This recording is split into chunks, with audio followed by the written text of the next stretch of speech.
Hello learners, this is Neha. Welcome back to our YouTube channel India's Learner. Friends, how are you all? I hope you are good and doing well. Friends, आज की video में हम पढ़ने वाले हैं class 9th economics से lesson 1 the story of village Palampur. तो आज कंटिन्यू करेंगे इस चैप्टर को और इसका पार्ट 1 का जो लिंक है वो आपको इसके डिस्क्रिप्शन बॉक्स में मिल जाएगा, तो आप जाकर चेक कर सकते हैं। वीडियो को कम्प्लीटली देखिएगा and let's continue the part 2 of the chapter. तो चैप्टर का नाम है the story of village Palampur. हमने इस चैप्टर में पढ़ा था एक हाइपोथेटिकल विलेज, एक इमेजनरी विलेज पालमपुर के थ्रू बेसिस कंसेप्ट जो है प्रोडक्शन से जुड़े हुए उन्हें हम समझ रहे थे। और पालमपुर गांव कैसा गांव था? पालमपुर एक गांव है जहां पर जो फार्मिंग है वो क्या था, मेन इकोनॉमिक एक्टिविटी है वहां के लोगों के लिए। और हमने ये पढ़ा था कई अलग एक्टिविटीज भी लोग करते हैं, but 3/4 of the population depend on the agriculture in various ways. और हमने बात की थी कि जो पालमपुर है वहां पर क्या है, वो काफी वेल डेवलप्ड है। वहां की बेसिक कम्युनिटीज, चाहे वो हेल्थ हो और यहाँ पर चाहे वो रोडवेज हो, ट्रांसपोर्ट हो, इलेक्ट्रिसिटी हो, इरिगेशन हो या हेल्थ एजुकेशन, ये सारे बेसिक कम्युनिटीज क्या है, काफी वेल डेवलप्ड हैं। तो वहीं पालमपुर गांव क्या है, वेल कनेक्टेड भी है अपने नेबरिंग विलेजेस से और टाउन से, जैसे कि रायगंज और शाहपुर से। और ये सब कुछ हमने जान लिया था। साथ ही हमने पढ़ा था कि यहाँ पर अपर कास्ट के लोग भी हैं और वहां पर 1/3 पॉपुलेशन ऐसी है जो कि दलित्स हैं और जो कि लोअर कास्ट को बिलोंग करते हैं। तो ये कुछ वेरिएशंस हमने जाने थे।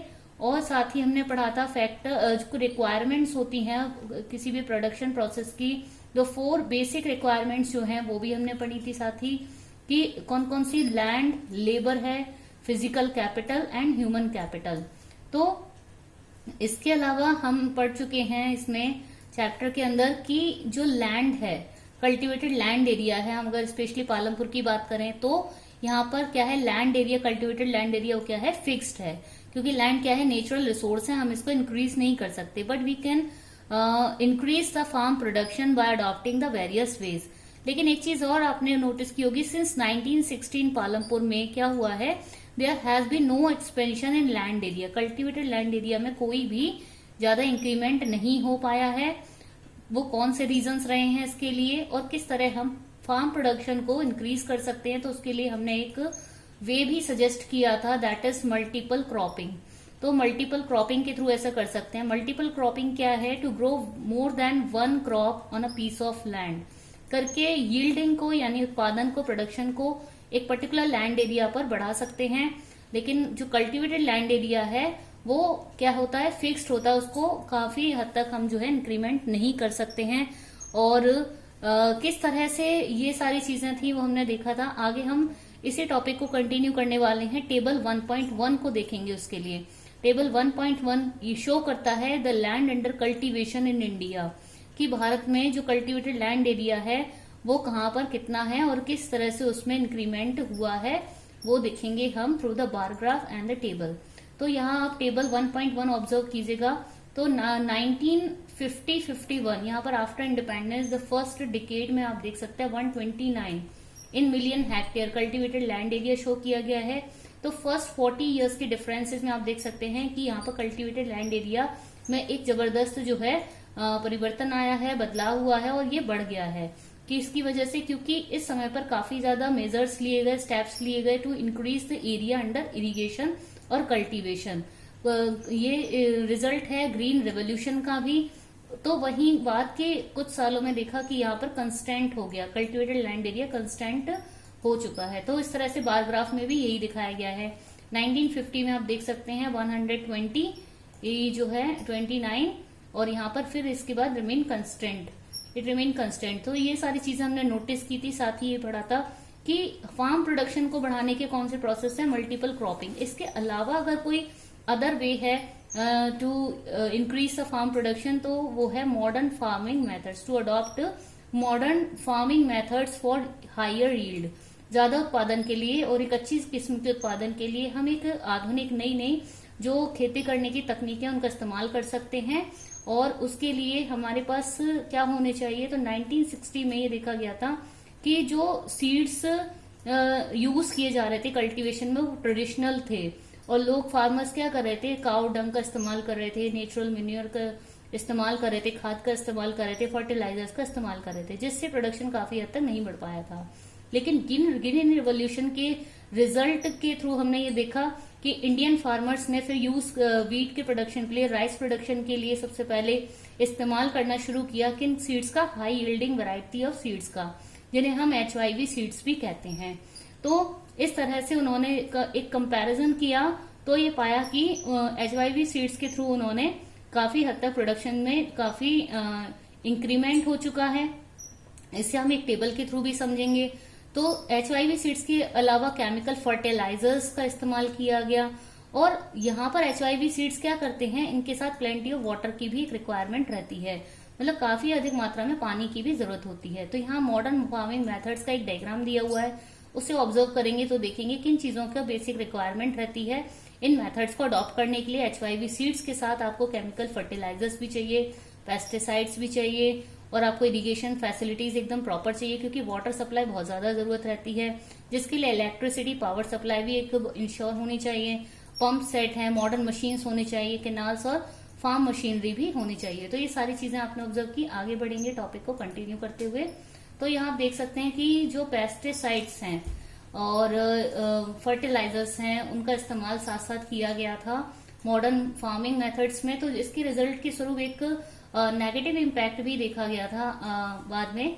लेकिन हम पहले जानेंगे जो फार्मर्स हैं पंजाब, हरियाणा, वेस्टर्न उत्तर प्रदेश के, उन लोगों ने सबसे पहले इसको करके देखा, अडॉप्ट किया मॉडर्न फार्मिंग मेथड्स को। तो उन्होंने पाया कि HYV सीड्स के थ्रू उन्होंने और केमिकल फर्टिलाइजर्स का यूज करके, पेस्टिसाइड का यूज करके काफी हद तक प्रोडक्शन जो है बढ़ चुका है। और इसको एक टेबल के थ्रू आप देख सकते हैं। टेबल 1.2 में आप ऑब्जर्व करेंगे तो प्रोडक्शन ऑफ पल्सेस दिया हुआ है, and in the column production of wheat दिया हुआ है। तो 1965-66 में 10 इन मिलियन टन्स दिया हुआ है, और उसके बाद के सालों में आप देख सकते हैं किस तरह से यहाँ पर इंक्रीमेंट हो रही है, specially in wheat production.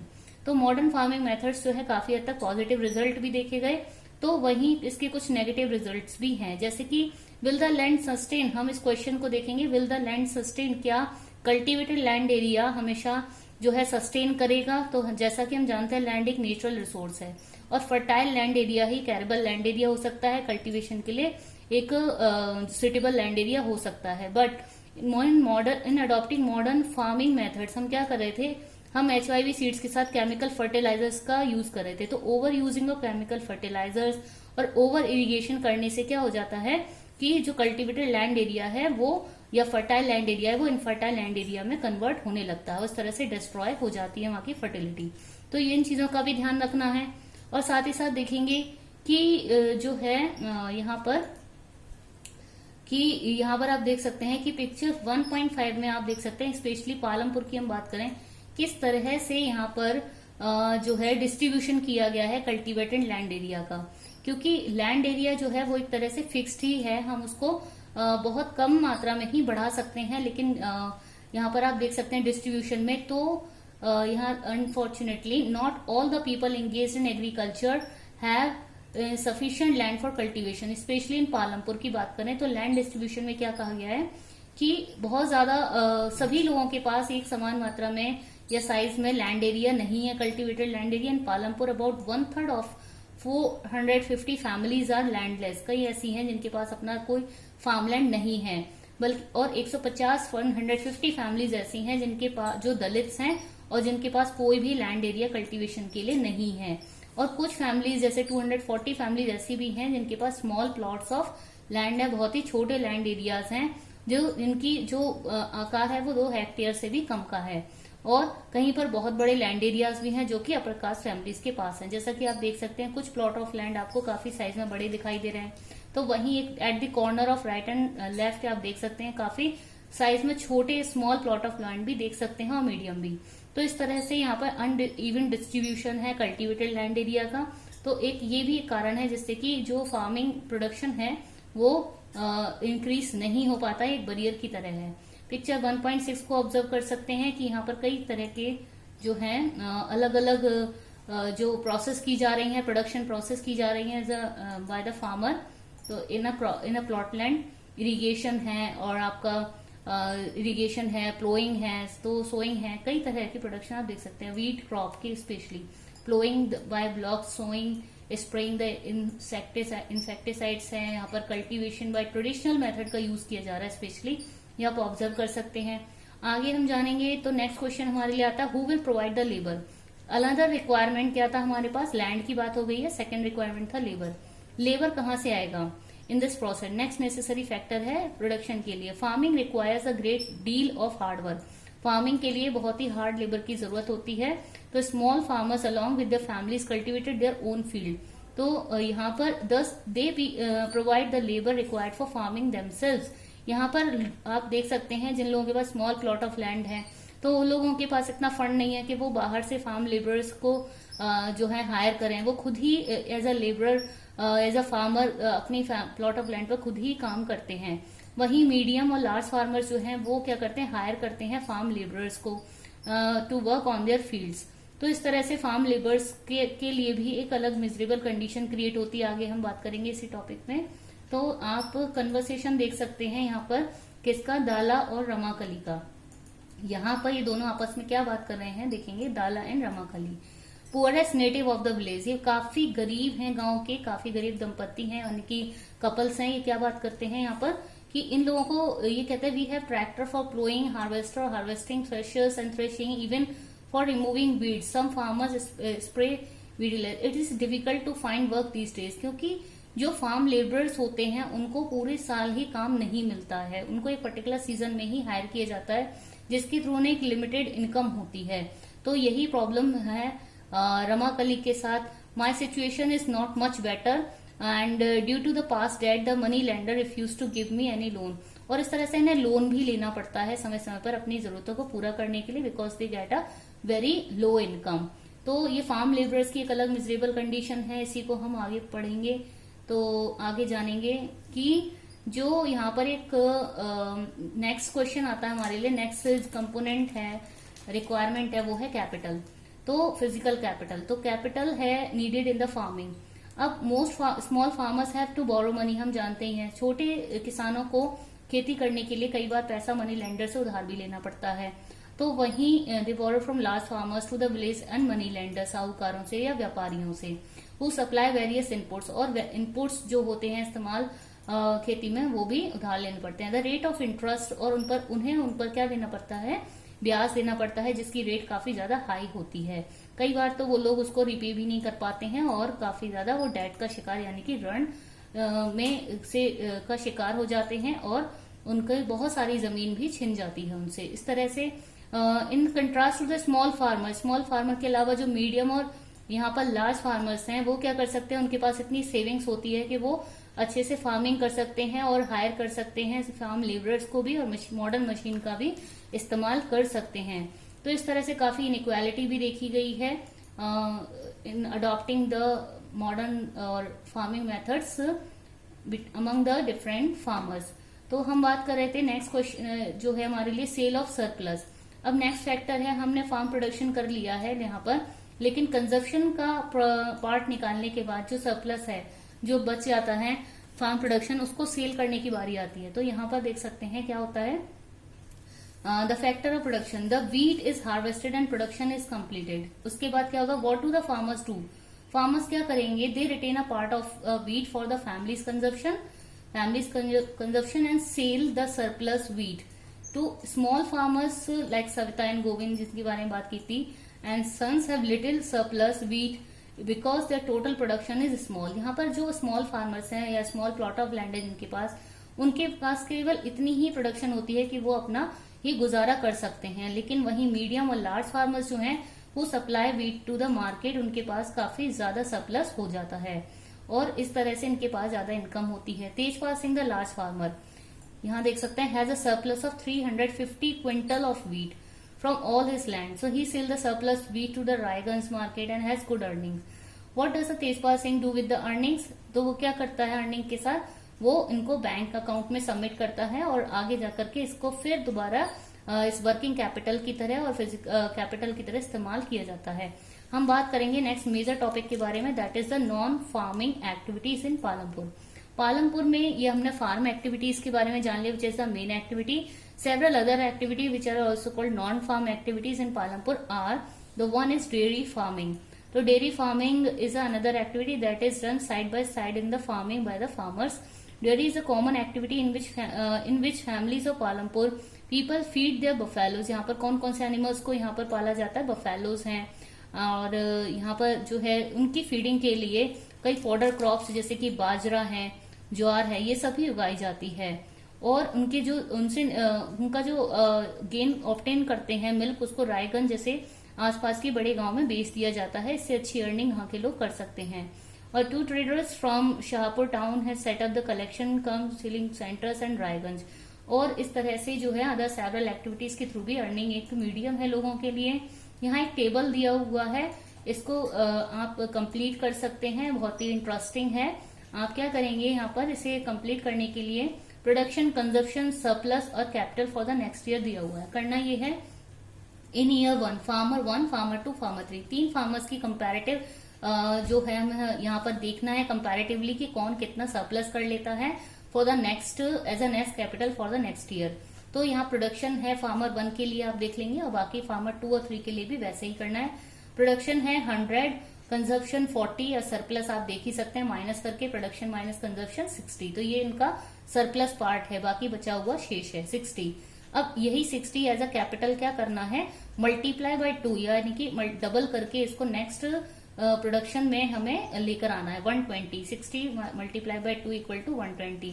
Again consumption 40 remain रहेगा, उसी को माइनस करेंगे. Then 80 will be here as a surplus for the year 2 for farmer 1.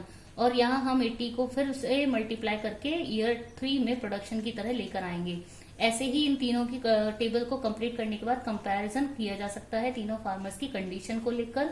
आगे हम बात करेंगे तो हमारे लिए है an example of small scale manufacturing in Palampur. Next topic है स्मॉल स्केल मैन्युफैक्चरिंग की बात करेंगे. Another farm non farm activity Palampur की. वहां पर लोग करते क्या है? Less than 50 people are engaged in manufacturing in Palampur. Unlike the manufacturing that takes place in the big factories. बड़ी बड़ी फैक्ट्रीज में वहां के लोग जो हैं फैम लेबरर्स हैं जो साइड बाय साइड खाली रहते थे सीजन ऑफ होने पर, तो वो लोग भी क्या कर सकते हैं? बड़े बड़े फैक्ट्रीज में वहां के मैन्युफैक्चरिंग बिजनेस काम में, प्रोडक्शन में अपना जो है वहां पर एम्प्लॉयड हो सकते हैं और अर्निंग कर सकते हैं स्मॉल स्केल इंडस्ट्रीज में. और जो नेक्स्ट टॉपिक है हमारे लिए वो है नॉन फार्म एक्टिविटी है द शॉपकीपर. कई ऐसे लोग हैं वहां पर जिन्होंने अपनी दुकानें खोली हुई हैं, दुकानदार हैं और किराने की दुकान खोली हुई है. पीपल इन्वॉल्व इन ट्रेड, व्यापार में इन्वॉल्व हैं. In exchange of goods are not many in Palampur. The traders of Palampur are shopkeepers who buy various goods from wholesale market in the city. शहर जाकर के ये होलसेल रेट पर थोक में सामान लेकर आते हैं और वहां पर रिटेलर्स के थ्रू या फिर खुद ही अपनी शॉप्स के थ्रू जो है rice, wheat, sugar, T, oil, biscuit, soap, toothpaste जैसी बेसिक जो डेली यूज के आइटम्स है वो उनको सेल करके अर्निंग कर सकते हैं. तो वहीं जो next for non farm activities है करते हैं वो है transport. A fast developing sector भी यहाँ पर तेजी से ग्रो होता दिखाई दे रहा है क्योंकि variety of wheels are running on the road connecting to Palampur, that too Raiganj and Shahpur. कौन कौन से थे? तो रिक्शा वाला है, टांगा वाला है, कई लोग जीप है, ट्रैक्टर और ये ट्रक ड्राइवर, ये सारी चीजें जो है अलग अलग नॉन फार्म एक्टिविटीज के थ्रू भी ये लोग अर्निंग कर सकते हैं. तो इस तरह से हमने देखा कि फार्मिंग और नॉन फार्मिंग एक्टिविटीज के थ्रू पालमपुर में किस तरह से प्रोडक्शन प्रोसेस कंटिन्यू है, इंश्योर किया गया है और वेल डेवलप्ड है. तो इस तरह से हमने टॉपिक को कर लिया complete. And thank you for watching the video.